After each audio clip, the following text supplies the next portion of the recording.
नमस्कार सभी को। दोस्तों, आज के वीडियो में हम बात करेंगे रीजनल फूडर स्टेशन हिसार द्वारा निकाली गई भर्ती के बारे में। दोस्तों, यदि आप रीजनल फूडर स्टेशन हिसार की इस भर्ती के बारे में जानना चाहते हैं कि इन पदों पर भर्ती के लिए आपकी क्या योग्यता होनी चाहिए, क्या आयु होनी चाहिए, किस तरह से आपको फार्म भरना है, कौन कौन से डॉक्यूमेंट आपको लगाने हैं, फार्म भरने में आपको कौन कौन सी सावधानियां रखनी है, किस तरह से आपको लिफाफा लगाना है, इन सभी के बारे में विस्तार से चर्चा इस वीडियो में करेंगे।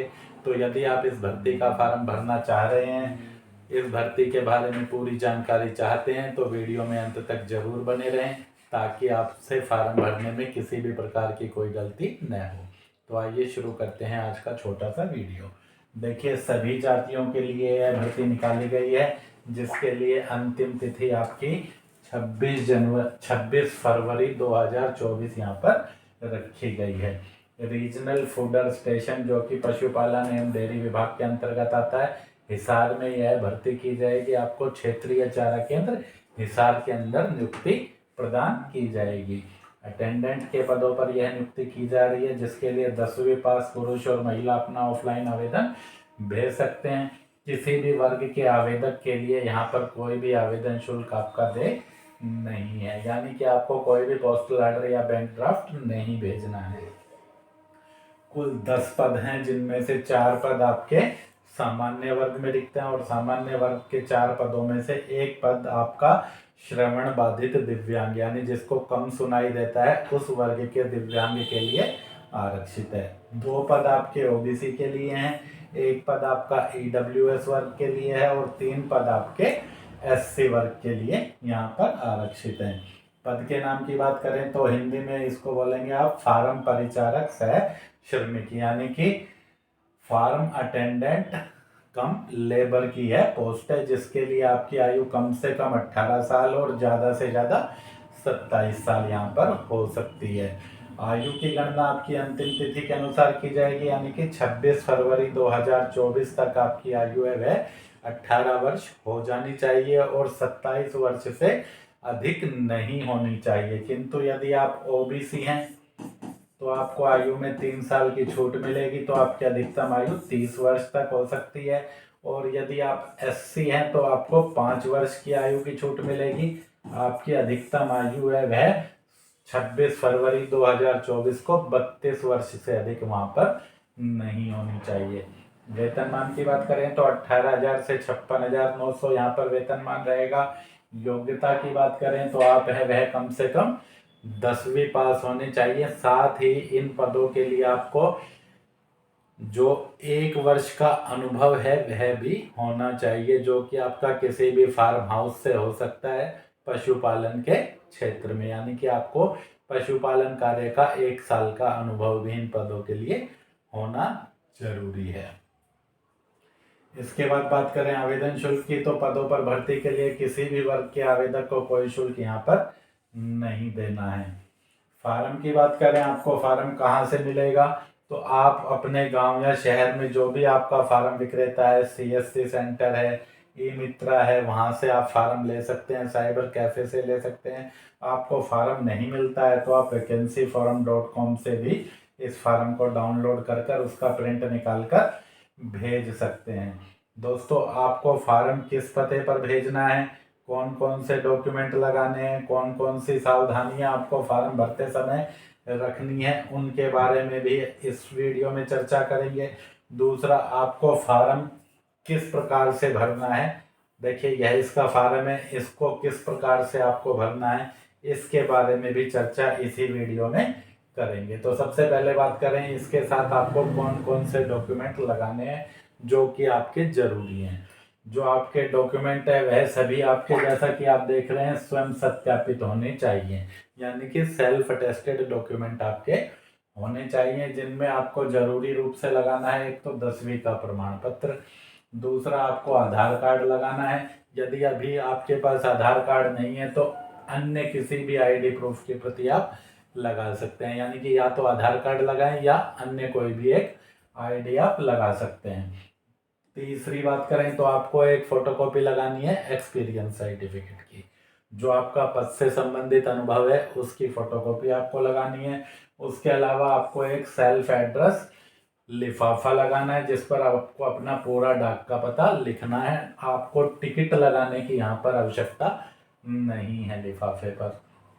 इसके अलावा अन्य प्रमाण पत्रों की बात करें तो यदि आपकी योग्यता 10वीं से अधिक है तो आप अपनी उच्च योग्यता के प्रमाण पत्र जैसे जो 12वीं पास है, स्नातक पास है, ITI है या अन्य कोई भी योग्यता है तो चाहे तो उसका सर्टिफिकेट भी आप लगा सकते हैं, जरूरी नहीं है। इसके अलावा जाति प्रमाण पत्र लगाना है जिनको OBC वर्ग में आवेदन करना है या EWS वर्ग में आवेदन करना है या SC वर्ग में आवेदन करना है, उन सभी को अपनी जाति का प्रमाण पत्र लगाना है। सामान्य वर्ग के लिए कोई जाति का प्रमाण पत्र नहीं लगेगा और जो आपको जाति का प्रमाण पत्र लगाना है वह केंद्र सरकार वाला लगाना है, न कि राज्य सरकार वाला। यानी सेंट्रल गवर्नमेंट के नियमों के अनुसार जो आपका प्रमाण पत्र है वह आपको लगाना है, क्योंकि यह भर्ती है वह केंद्र सरकार की भर्ती है, राज्य सरकार की भर्ती नहीं है। तो किसी भी राज्य के युवा इन पदों पर भर्ती के लिए अपना आवेदन भेज सकते हैं और आरक्षण का लाभ भी सभी भारतीयों को यहाँ पर दिया जाएगा। ऐसा नहीं है कि हरियाणा वाले के लिए ही यह भर्ती निकाली गई है, पूरे भारत से कोई भी इन पदों के लिए आवेदन कर सकता है। अगले प्रमाण पत्र की बात करें तो वह है आपका NOC यानी कि अनापत्ति प्रमाण पत्र। अनापत्ति प्रमाण पत्र उन्हीं को भेजना है जो वर्तमान में किसी भी सरकारी नौकरी में लगे हुए हैं, यानी कि जो किसी भी स्टेट गवर्नमेंट में या सेंट्रल गवर्नमेंट में काम कर रहे हैं उनको अपने नियोक्ता से नो ऑब्जेक्शन सर्टिफिकेट लेकर भी फार्म के साथ भेजना है यदि वे इन पदों पर भर्ती के लिए आवेदन करते हैं। तो अन्य जो शर्तें हैं, जो आपको महत्वपूर्ण सूचनाएं हैं जिनके बारे में ध्यान रखना है वह यह है कि जिस लिफाफे में आप अपना आवेदन डालकर भेज रहे हैं उस पर आपको पद का नाम लिखना है, application for the post of farm attendant cum labour, और अपनी कैटेगरी लिखनी है कि आप सामान्य वर्ग में आवेदन कर रहे हैं तो UR लिख सकते हैं या जर्नल लिख सकते हैं। इसके अलावा जो OBC में आवेदन कर रहे हैं वह OBC, SC में जो आवेदन कर रहे हैं SC, जो EWS वर्ग में आवेदन कर रहे हैं उनको कैटेगरी में EWS यहाँ पर लिख देना है। दोस्तों अगली जो महत्वपूर्ण बात है वह यह है कि आपको फार्म के सभी कॉलम है वह कैपिटल लेटर में ही भरने हैं। फार्म आप कैपिटल लेटर में अंग्रेजी में भर रहे हैं तो कैपिटल लेटर में भरेंगे, और यदि हिंदी में आप भर रहे हैं तो फार्म को आप साफ सुथरा भरेंगे। फार्म में किसी भी प्रकार की कटिंग या ओवर राइटिंग आपको नहीं करनी है। जो आपका अनुभव है वह किसी भी संस्थान, ऑर्गेनाइजेशन से या किसी भी डेयरी फार्म से आपका हो सकता है, जो कम से कम आपका 1 वर्ष का होना चाहिए। यहाँ पर बात करें तो देखिए यहाँ पर सभी को कॉल लेटर नहीं आएगा, केवल शॉर्ट लिस्टिंग आवेदकों को ही यहाँ पर कॉल लेटर जारी किया जाएगा। चयन है वह आपका लिखित परीक्षा और कौशल परीक्षा के आधार पर होगा, यानी रिटन टेस्ट भी होगा और स्किल टेस्ट भी इन पदों पर भर्ती के लिए लिया जाएगा, जिस पर आपको अपने खर्चे से ही जाना होगा। किसी को भी कोई TA या DA यहाँ पर नहीं दिया जाएगा। भर्ती का विज्ञापन आप देखना चाहें तो 27 जनवरी के रोजगार समाचार में आप इस भर्ती का विज्ञापन देख सकते हैं। दोस्तों यदि आपको रोजगार संबंधित सूचनाएं नहीं मिलती हैं तो आप हमारे टेलीग्राम चैनल से जुड़ सकते हैं। टेलीग्राम चैनल से जुड़ने का लिंक इस वीडियो के डिस्क्रिप्शन में दे दिया गया है। सिंघल प्रकाशन टेलीग्राम चैनल का नाम है, आप सीधे भी सिंघल प्रकाशन को सर्च करके टेलीग्राम चैनल से जुड़ सकते हैं। ऑफलाइन फार्म आपको कहीं भी नहीं मिलता है तो आप किसी भी ऑफलाइन फार्म को vacancyforum.com से डाउनलोड करके उसका प्रिंट लेकर भर सकते हैं। लिफाफे की बात करें तो देखिए जिस लिफाफे में आपको आवेदन डालकर भेजना है उस लिफाफे पर आपको application for the post of farm attendant cum labour लिखना है, अपनी कैटेगरी लिखनी है। इस तरह से आपको पूरा एड्रेस लिख देना है और रजिस्ट्री या स्पीड पोस्ट के माध्यम से आपको डाकघर से जाकर यह फार्म भेज देना है। फॉर्म में आपको अपना पूरा एड्रेस भी लिखना है। इसी तरह से आपको अपना एक सेल्फ एड्रेस लिफाफा भी फार्म के साथ लगाना है। इस सेल्फ एड्रेस लिफाफे पर आपको बीच में सिर्फ अपना पूरा डाक का पता ही लिखना है, किसी भी तरह की कोई टिकट वगैरह इस पर आपको लगाने की आवश्यकता नहीं है। फार्म को कैसे भरना है देखिए, प्रत्येक कॉलम को आप फार्म को इस प्रकार से भरें ताकि आपसे किसी भी प्रकार की कोई गलती यहाँ पर फार्म को भरने में न हो। यहाँ पर एक फोटोग्राफ को अच्छी तरह से आपको चिपका देना है और उस पर आपको अपना हस्ताक्षर इस प्रकार से करना है कि आधा हस्ताक्षर पेपर पर आए और आधा हस्ताक्षर आपका फोटो पर चला जाए। इसके लिए आप जेल पेन का प्रयोग करें तो बेटर होगा ताकि आपको हस्ताक्षर करने में फोटो पर दिक्कत न आए। सबसे पहला कॉलम है आपका name in full block letter. Hindi में लिख रहे हैं तो आप स्पष्ट रूप से अपना नाम लिख दें, अंग्रेजी में भर रहे हैं तो फिर आपको ब्लॉक लेटर यानी कि कैपिटल लेटर में ही फार्म के सभी कॉलम भरने हैं। जो भी आपका नाम 10वीं के प्रमाण पत्र में है वह आपको स्पष्ट रूप से लिख देना है। उसके बाद पिता का नाम आपको लिखना है।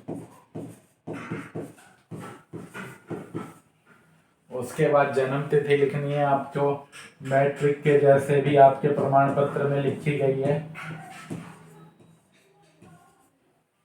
उसके बाद आपको अपनी राष्ट्रीयता लिखनी है। 4 नंबर कॉलम में राष्ट्रीयता यानी कि नेशनलिटी आपकी सभी को यहाँ पर इंडियन ही लिखना है। उसके बाद कॉलम नंबर 5 में आपको अपना धर्म लिखना है। जिस भी धर्म से आप संबंधित है वह आप इसमें स्पष्ट रूप से लिखें। जाति, इसमें आप जिस भी वर्ग में आवेदन कर रहे हैं, जर्नल में कर रहे हैं तो जर्नल, ओबीसी में कर रहे हैं तो ओबीसी, एससी में कर रहे हैं तो एससी, ईडब्ल्यूएस में कर रहे हैं तो ईडब्ल्यूएस लिखें। यहाँ पर आपको अपने घर का पूरा पता लिखना है, पिन कोड, टेलीफोन नंबर और ईमेल आईडी के साथ। इसके बाद कॉलम नंबर 8 में भी आपको अपना पत्राचार हेतु पूरा पता ईमेल, फोन नंबर के साथ लिख देना है। 9 नंबर में आपको अपनी शैक्षिक योग्यता लिखनी है। यदि आप केवल मैट्रिक पास हैं तो इसमें आप मैट्रिक पास लिखें। यदि आपकी योग्यता मैट्रिक से अधिक है, 10+2 पास है तो फिर 10+2 पास आप लिख सकते हैं। दिव्यांग श्रेणी से हैं यदि हैं तो यस लिखना है, वरना यहाँ पर आपको नो लिखना है। अनुभव का विवरण, अनुभव के विवरण में आपके पास कम से कम 1 साल का अनुभव होना जरूरी है। 1 ईयर एक्सपीरियंस ज़्यादा है तो वह भी आप लिख सकते हैं, 2 ईयर 3 ईयर जितना भी है। और नीचे लिख सकते हैं सर्टिफिकेट एनक्लोज्ड, उसका आपने सर्टिफिकेट लगा दिया है। न भी लिखें तो कोई फर्क नहीं पड़ रहा है। डेट में आप जिस तिथि को यह फार्म भर रहे हैं वह तिथि आपको लिख देनी है। उसके बाद प्लेस में आपको अपने गांव या शहर का नाम, जिस भी गांव या शहर में आप रहते हैं वह लिख देना है। आवेदक का हस्ताक्षर, यहाँ पर आपको अपना हस्ताक्षर कर देना है और इसके नीचे आपका नाम है, उम्मीदवार का नाम, यहाँ पर आपको अपना नाम लिख देना है। तो दोस्तों वीडियो में अंत तक बने रहने के लिए धन्यवाद। वीडियो पूरा देखने के बाद भी यदि आपका कोई कमेंट है तो आप हमें कमेंट सेक्शन में कमेंट करके पूछ सकते हैं। मिलते हैं जल्दी अगली वीडियो में। जय हिंद, जय भारत, जय श्री राम।